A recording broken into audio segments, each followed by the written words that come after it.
સુરત શહેરના ડિંડોલી વિસ્તારમાં આવેલી શગુન સોસાયટીમાં મેન્ટેનન્સ અને હિસાબ કિતાબ બાબતે ઉગ્ર વિવાદ સર્જાયો હતો, જે અંગે મારપીટ સુધી પહોંચી ગયો હતો. સોસાયટીના વર્તમાન પ્રમુખ યોગેશ પાટીલ અને તેમના દીકરાએ પૂર્વ પ્રમુખ સંદીપ દેસલે પર ઢોરમાર માર્યો હતો. આ સમગ્ર ઘટનાનું સીસીટીવી ફૂટેજ સામે આવ્યું છે, જેમાં સ્પષ્ટ દેખાય છે કે દેસલે એક્ટિવા પર દુકાન નજીક પ્રવેશતા જ 7 થી 8 લોકોએ તેમને ઘેરી લઈ હુમલો કર્યો છે. વિવાદના મૂળમાં મેન્ટેનન્સ અને હિસાબ કિતાબ સોસાયટીમાં છેલ્લા કેટલાક સમયથી મેન્ટેનન્સની રકમ અને અન્ય હિસાબની પારદર્શિતા અંગે વિવાદ ચાલી રહ્યો હતો.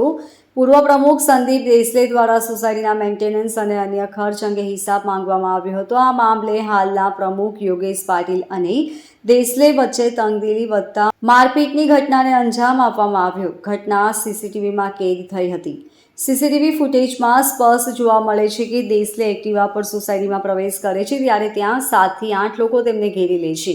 પહેલા તેમણે દેસલે સાથે વાદ વિવાદ કર્યો અને પછી અચાનક મારપીટ શરૂ થઈ હતી.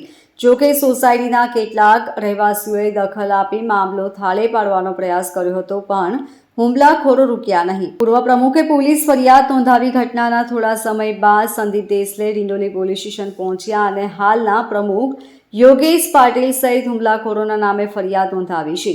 પોલીસે સીસીટીવી ફૂટેજના આધારે તપાસ શરૂ કરી છે અને આરોપીઓ સામે કાયદેસરની કાર્યવાહી કરવાની ખાતરી આપી છે. પોલીસે તપાસ શરૂ કરી. ડિંડોલી પોલીસે હવે સીસીટીવી ફૂટેજ અને અન્ય પુરાવાના આધારે તપાસ આગળ વધારી રહી છે. જોકે હજુ સુધી કોઈ ધરપકડ કરવામાં આવી નથી. પોલીસે કહ્યું કે તેઓ પ્રાથમિક પુરાવા એકત્ર કરી રહ્યા છે અને ફરિયાદી તેમજ આરોપી બંનેના નિવેદન લેવામાં આવશે. Bureau report LK star news, Surat.